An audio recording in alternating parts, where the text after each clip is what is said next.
We're having a chat to Russell Tucker, the owner of Tucker's Cycle Inn. That's in as in INN. I love the business name, Russell. So tell us a bit about Tucker's Cycle Inn. How long have you been around? I opened in 1988. Wow. So, yeah, no, I've been going a long time. I was obviously raced around the world, and I was living in Brisbane at the time. And I was doing a bit of process serving for a friend in Brizzy after hours because we were training, of course, during the day. So I did process serving at night. And then What's process serving? serving legal documents for people behind on their repayments and the house repayments. So it was a bit of an eye-opener for me at the time as well. Uh-huh. Knocking on people's door and saying, look here, pay your bill. It was an interesting job, but it wasn't a fun job, put it that way. So Earl and Wendy, who I worked for, they actually had a bike shop themselves in Brisbane. And I was obviously talking to them a bit, and I don't know what happened, but I mean, I think I'd had enough of, I suppose, the bigger cities and stuff, because I lived in Sydney for a long time and Adelaide as well, racing, and then obviously overseas. So I come back, and they had a shop. He said, well, why don't you open a bike shop? I go, well, I've never really thought of it. He said, no, it's easy, it's pretty cool. I met with a few different people, friends from the cycling game, and another guy took me down to a whole bicycle wholesaler, and we just went through the building, all the wholesale racks, and he said, you need this, this, this, and that. And I said, cool. And then I come back up to Rocky and found a little shop. Then a week later, this truck arrived with all this bike stuff, and I went, oh, here we go. Exciting times. And then the rest is probably history. Yeah, and I think because I did a motor mechanic trade beforehand, I had the skills to, fix bikes, of course, use my hands-on tools. So that was a big plus, having the trade behind you, so you understand mechanics of anything, and especially bikes. And so then we just opened the doors up. Right, opened the doors up in 1988, and here we are. You touched on it there, your cycling history. Tell us sort of what got you into cycling and take us through your cycling journey. Started, my father, Ken Tucker, he still trains the likes of Anna Mears and the girls, or we had trained Anna, and still trains Kenrick's, my other brother Kenrick. Well, we raced and we travelled. Well, back then, Dad used to take us away at Christmas time. We used to watch Dad race. We'd do Christmas carnivals, and he'd do all them. But back then it was on dirt track racing and all of that.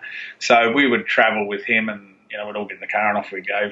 That was our Christmas holidays, was travelling in the cars, the old cars, and back around the old tracks. And we used to watch them race. And so obviously then we always had push bikes in our life. We used to ride to school back and race and all this sort of thing.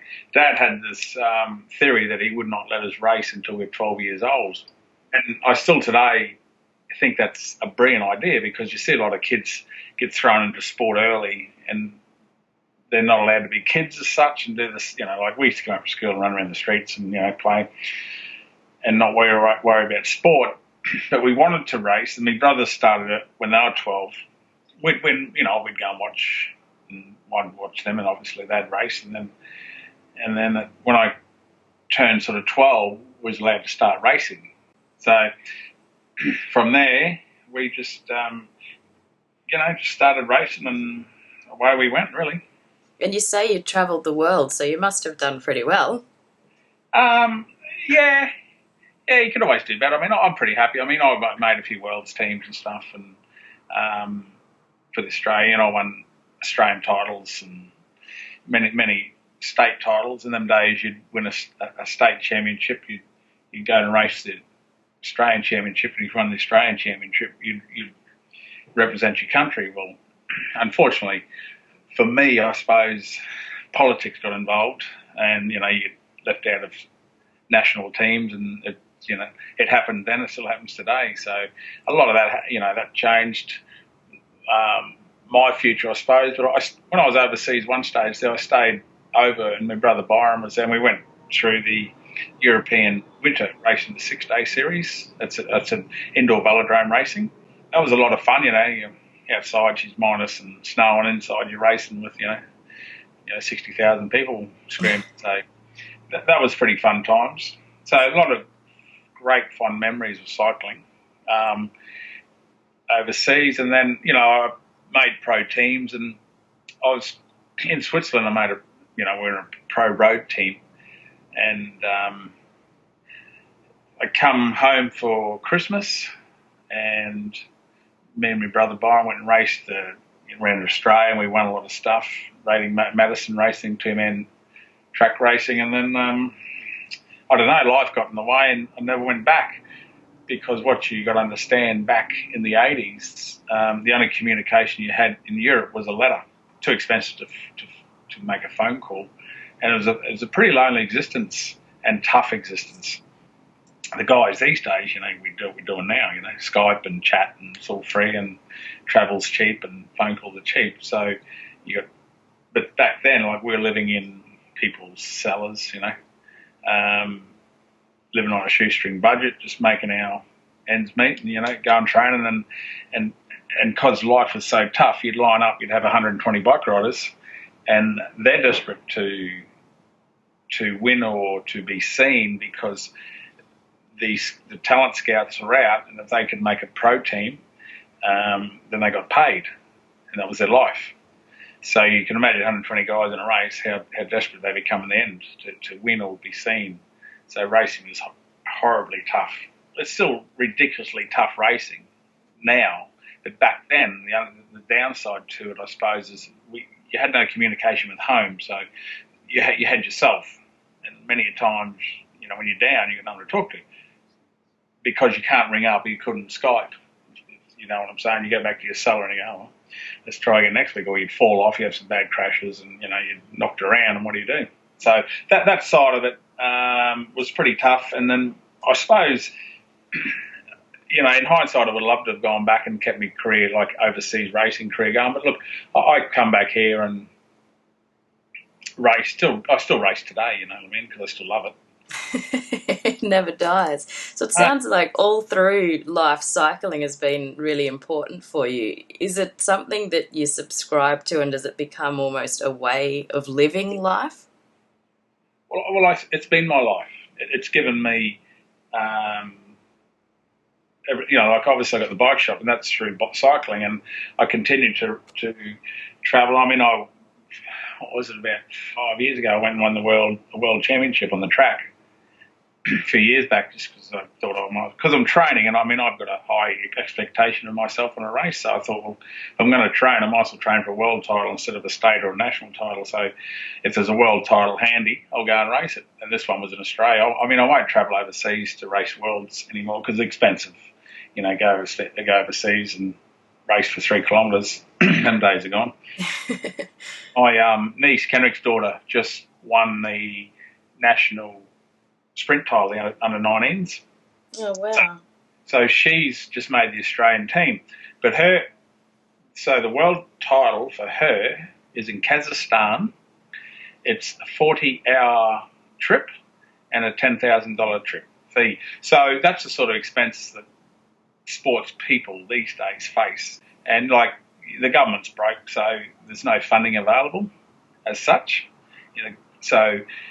If Kenrick wants to send his daughter, he's got to pony up 10 grand, and she should have sit on a plane for 40 hours. Yeah, it's a hard slog. And so that's what sports people are up against these days. So we've got a next year in Perth, there's another world title up coming on. So I'm set my little goal for that, to go back to Perth and race the world. It's a world road title, so I'll go and race that next year in Perth. So you set yourself little goals in life. And again, it's all around cycling. What is it, Russell, that you love about cycling? It's, for me personally, I think it keeps you fit. And a lot of people say, "What are you training for?" I say, "Well, these days I train for me, because you got to get the balance in life without the extremities, and we all drink too much and eat too much. So I find the cycling is the balance for me, keep me fit." And then always keep a certain level of fitness. Because, like if you sleep in every morning of the week, you get up and feel like shit, Mm-hmm. Yeah, so most mornings we get up and we'll train, we'll do 60 to 80K before work. And then you come home and during the day you're tired, but it's a good tired. Yeah, you've done something with That's what I mean. So you do it yourself and out you go, and that's sort of, I think, the basis of why I keep training today. And I mean, you still love the adrenaline of a finish in a bike race. When you're at the finish, you're sprinting for a win. That the adrenaline never stops there.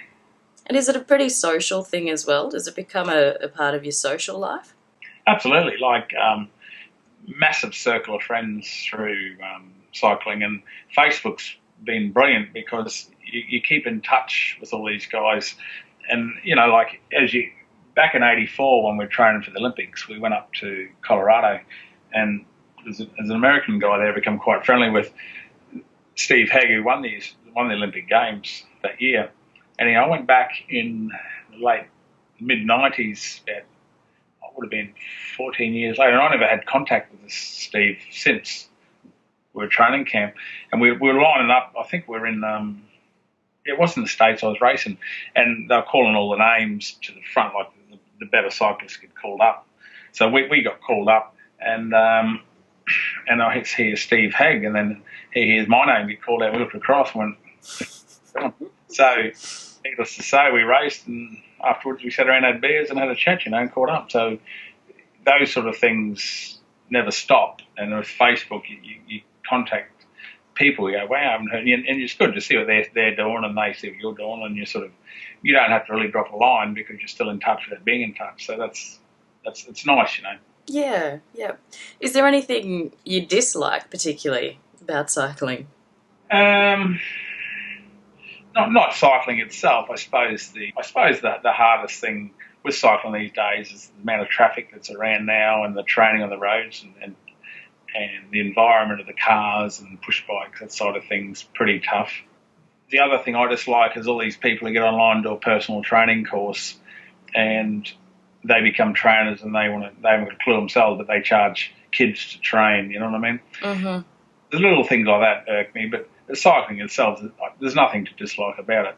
We're chatting to Russell Tucker. He's the owner of Tucker's Cycle Inn. And Russell, with the business, what's your aim? These days, with the climate that we're in, economic climate, I suppose the aim is to survive, pay the bills, and enjoy life. I mean, the days of making money in a small business are long gone. I mean, you go through highs and lows in business. So again, at the moment, if we can make this business just tick along, pay for itself, and have a comfortable living, I suppose that's the goal. And see more bums on bikes, Yeah, do you enjoy the pleasure of someone coming in and looking for a new bike, or perhaps a novice who's looking to get into cycling? Does that give you a buzz to be able to pass on your knowledge and share that and get someone else passionate about it? Yeah, absolutely. Over the years, I'd be countless. I couldn't count how many people I put on a bike, and you still see them riding around, and they come and say, "Get out of here." That's a nice feeling, because one thing in business is you can never tell a lie or do the wrong thing by people, and that's what I've never have. You don't sell them a bike that's on the floor because you want to sell it and it's the wrong size, because they'll go, hey, they'll work it out pretty quick. So I suppose it is nice, to help people. That's what we're about, helping people get on bikes. You've got a whole range of bikes that you deal with. I'm a bit of a novice. Are there different categories? And, like, for example, what's your top of the range bike, and who's that suited for? Well, there's basically, I suppose, there's a few disciplines at the top. At any level of cycling, you've got, we have our road cycling. So you've got a road-specific bike. Then you've got a commuter bike, which is like a flat bar roadie. So if you ride to work and back or just commute, they're more comfortable. They're like a road bike with a flat bar, so you sit up more and you're comfortable. So so you sell that style of thing, and then you sell your comfort for the ladies who just want to ride around the bike paths with the guys with the kids. Then you have your mountain bike. So you've got mountain bike racing, mountain bike, casual. Then they come across cyclocross now, so that's the road bike. They ride off-road as well on, so they get off, and you see them on they'll race in the road and they'll go off road and they've got to get off and jump over obstacles and get back on. So there's plenty of different bikes out there. There's just way too many. You know what I mean? To categorise. There's the BMX, there's skate park BMX, there's dirt BMX, race. You know, so you basically, as a customer, you pick the style of riding that you want to do, and then you could sort of, give me a couple of bikes to choose from. If I'm starting out, what sort of would my investment be, and then how long should I expect that bike to last me? Well, you'd come into the shop and, we'd have a chat and I'd get to, get a feel for what discipline you're trying to do, whether you want to get fit, whether you want to do a triathlon, long-term goal, or you just want to ride to work and back. So then I'd show the alternative in your bikes. Your price point for, if you said, come to me and said, look, I want to get fit and we want to do a triathlon, later on, I want to get into it. Yep. But socially, your bikes start around $900 for a road bike. Mm-hmm. But then the other thing that always gets you is the accessories, the add-ons, because then you've got to buy your helmet and your shoes and your pedals so all that's an add-on. Unfortunately, that's another about a $350 spend on top of all that. Yep. But once you're set up, you've always got that. So then your bike, that will last you, like, if you bought that bike for $900 and you rode it for 12 months and you say, I really like this, I want to step up, then you're going to go to about a $2,500 to $3,500 bike, because then you get to a carbon frame and better running gear. Now what that's about is purely comfort and quality of the bike. So therefore, you're going to go faster for the same energy you put in. You're going to go travel further and faster and more. So that's the idea of cycling. Like the bikes we ride around on are about $10,000 bikes. So, and the reason for that is because, we go out and do 100K, like yesterday we did 100 odd kilometres, and we do it in, three odd hours, but see, we're travelling along about 33 average kilometre an hour, and if we're on a $900 bike, it'd take us longer and a lot harder. So, it's all about the comfort and the quality of the ride, so you enjoy your riding. Sure. So as you progress as a person, then there are bikes out there that you sort of step up onto. Yeah, absolutely. So it's the same if you just wanted to ride to work and back, $500 all day, Mm. and you ride to work and back and you enjoy it, you don't buy a $200 bike. It's funny, you see couples come in and the guy will buy himself a nice $500 bike and want to buy his partner a $200 bike. And then wonder, because she's not going to ride it much. Well, hello. Then he wonders why she can't keep up with him. And why she doesn't want to go for a ride with him all the time. Yeah. So it's all that sort of thing, My biggest gripe with riding was always the saddle. I was always so uncomfortable. Are there any different options these days? Has that improved? 100%. They've cycling for ladies has come a hell of a long way. They actually, in the early days, we just had to have a generic bike, and you had to make it fit. But what we learnt is when they build bikes for ladies, they generally, a lady's build is different to a guy's, obviously, and they're generally shorter in the torso or arm. So the top tube's always got to be shorter. So you're going to sit up. You're not going to be leaning over for the handlebars so much. And that's been really good for us to fit a bike to a lady. Lady saddles have become huge, so huge as in popular, not size-wise. Mm-hmm. Well, saddles, because everyone's different build. So for ladies, it's to do with your sit bone widths and how you sit a bike. So the first thing is get a bike that fits you, the right size. I'm talking about the comfort of it, and then we work on the sit. The sitting is very important for ladies, so ultimately you could ride a bike, a lady can ride a bike and not have any pressure, any soft tissue pressure whatsoever, so she can get off and love the bike, and sore shoulders and necks, all that sort of thing. We can eliminate all that. So yes, you can ride a bike, ladies can ride as much as us and enjoy it. Fantastic. That sounds great. Let's talk about accessories. You briefly touched on it. Shoes, they're obviously important.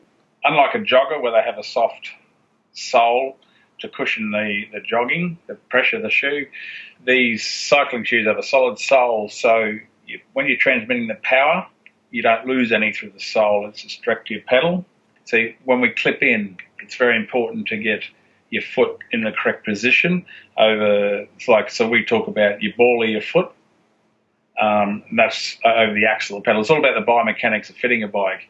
We've been fitting for years, and it's to get the optimum biomechanic performance out of your bike. It's important to be set up. That's why we do it. I pride myself on fitting a bike properly. And so when we do a bike fit, you buy the shoes and the clip-in pedals, and I fit them. So when we do your feet first, then we go to your seat height and your 4.5, where your knee is in relation to your pedal, and then your length, your handlebar, where you're hanging on. That's your comfort side of it.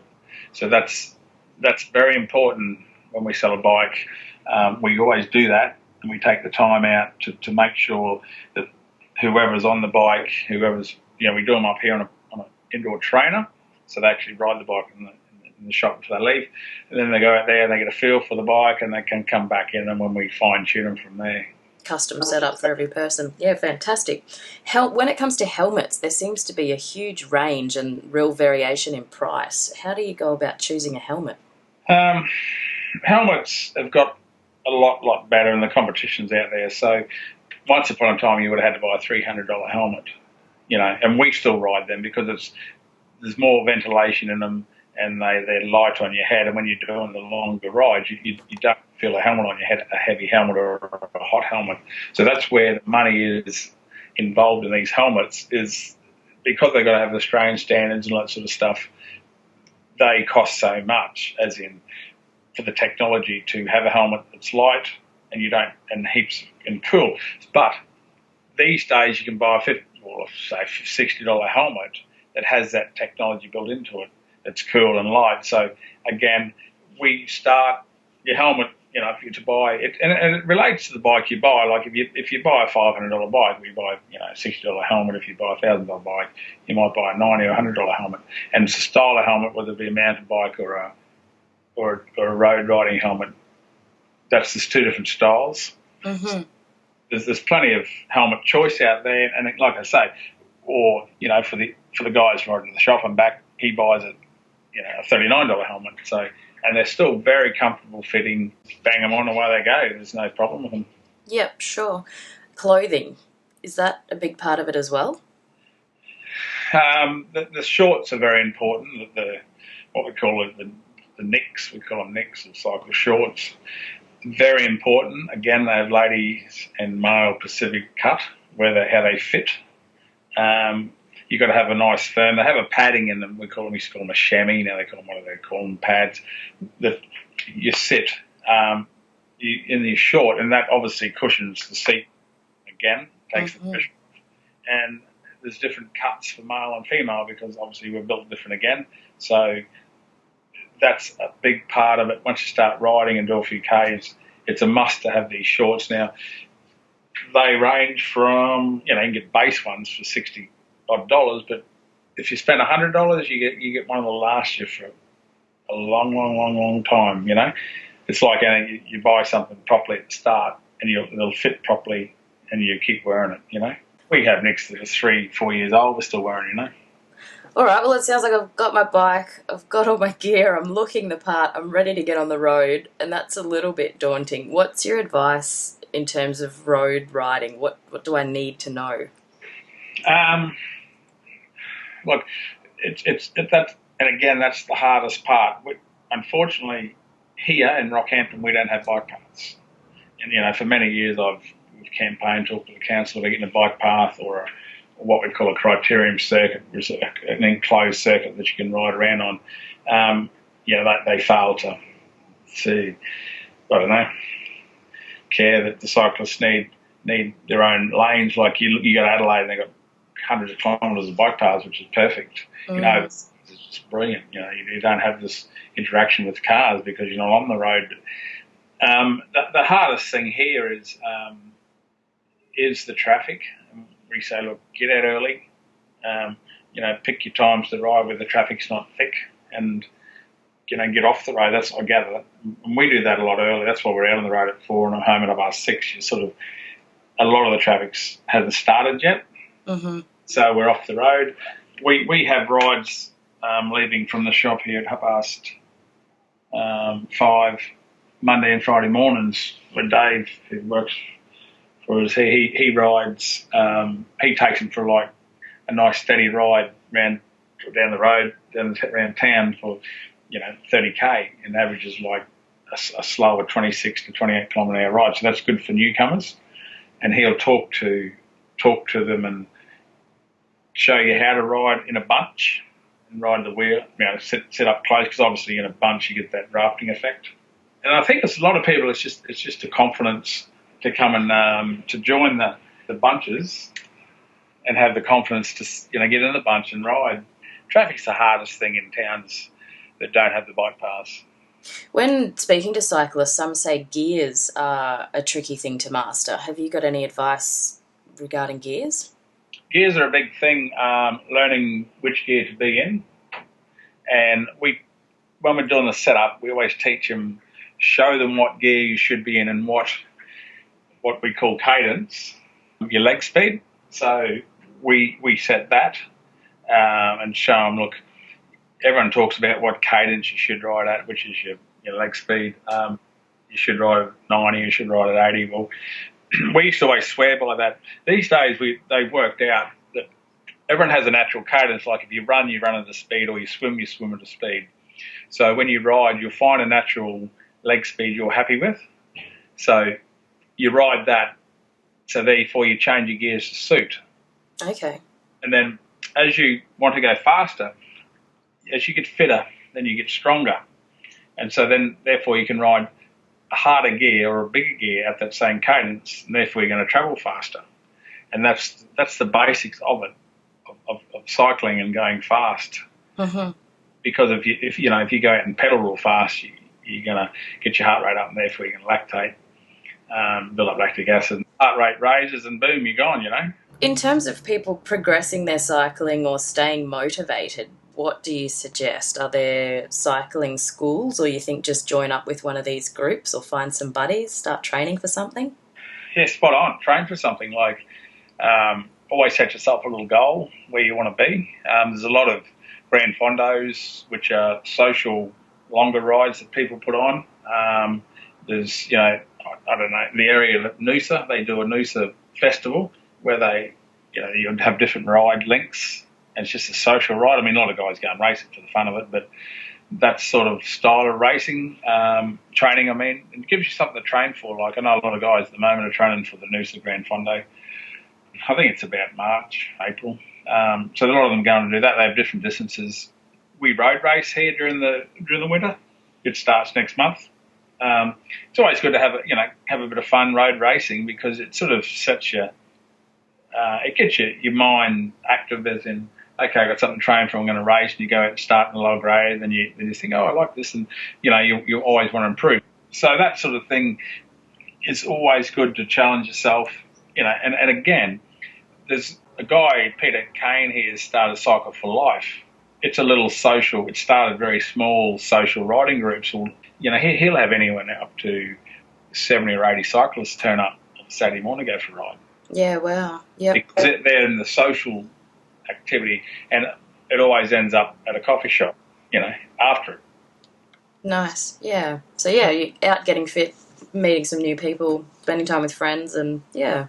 And that's what it's about, that side of it. So there's all levels, and you see these guys, they start with the groups, the slower groups, and they go, they get too fast for them, and then they get the courage to come across to us, and we start. Because some days we'll just, we'll still do the distance, but not as hard. And we say, well, come on that ride, like, feel them come across, and they go, wow, how good's this? So they really, and that encourages them to keep cycling. Sure. How do you tell when you've outgrown your bike and it's time to upgrade to a new model? When you don't really outgrow your bike, because your size never changes, but it's the, like, if you bought your $1,000 bike and you start in these little fitness groups, then you want to step up to say, okay, I want to race. Well, you can't really race on a $900 bike and be competitive, because it's just not, the bike itself isn't built to race. So that's when you time to upgrade to a bike that's a race bike. It's just lighter, as I was saying before, they're lighter and they're faster to ride. And so you buy the better bike, and then again, it's like a new car. Your bike gets tired, 2 or 3 years old, 4 years old. Think okay, then because every year new bikes keep coming out and they get better and better. So now they've got electronic gearing and all that sort of thing. So I suppose it depends on people, their budget or whatever, how much riding they do, and they sort of work it out pretty quick. They see these guys with new bikes and they think, oh, yeah, I might like that, or a carbon bike, because carbon's certainly more comfortable because it absorbs the road shock more. Mm-hmm. And again, that's your comfort. You've touched on this as well briefly as well. It's part of your skill set, but the other side to it, obviously, if you're out there and you're getting a lot of kilometres under your belt on the bike, it's going to need a bit of attention, and there are places which service bikes. But is that something people can learn to do themselves, and what's involved with that? Absolutely. For us, we do a lot of service on bikes here, and I think the biggest thing is keeping your bike clean, and you can buy the proper kits to clean bikes and chains and all the get all the dirt and grease off the chains, and keep your wheels straight and your gearing working perfectly, because that's the key to anything, keeping them clean and last long. People, they do a lot of work themselves on bikes, but we get a lot of them coming here to get their bike cleaned and serviced, and get new cables or break a gear cable to make sure they're running spick and span, and put new tyres on every now and then, and that sort of thing. It's just basic maintenance, common sense stuff. If you're riding around, your bike's rattling and greasy, putting grease up your leg every time you get on your bike, well, it's time to clean it. And they can come in and buy the cleaning kit that you buy, and you just wash your chain and all that sort of stuff. So maintenance is like anything. It's a big part of keeping your bike going and healthy. Yeah, sure. A couple of crazy questions. We're obviously not always going to have blue skies and sunshine. So, I've been riding for 6 months. I'm getting pretty addicted, and I don't want to leave the bike in the shed, but it's bucketing down outside. Can you ride in the rain, and do you need to ride differently? We're fortunate where we live, where we don't get much rain that affects our cycling. So we look forward to rainy days because we've got an excuse to sleep in. But so it does put you off. If you live in Melbourne, I got a guy, heaps of guys, one particular guy who used to train, he's a mad cyclist. He'd give himself 2 blouse days a year. So meaning that, because he'd ride to work in the rain, get changed, work all day, get back into his clothes, ride back out in the rain and ride home. And so you'd give him 2 days a year where he'd say, no, I'm not going to ride home today in the rain. Because that's how addicted they are. But you can get reasonable good raincoating stuff, light raincoats to keep yourself dry. Mm-hmm. And boot covers so you get the water, but inevitably you're going to end up soaked out there. And it's not much fun when the water starts running down your shoe and in a wet seat. You're out there for hours, or you're in a nice, warm, cosy bed and you're going to ride out in the rain and the colds. So your advice, if it's raining, just have a day off? Well, depends. There's indoor trainers, So if we're in the middle of a pretty serious training block and you're coming up to a big race, you have to get up and indoor train. And these days, indoor trainers are amazing how good they are.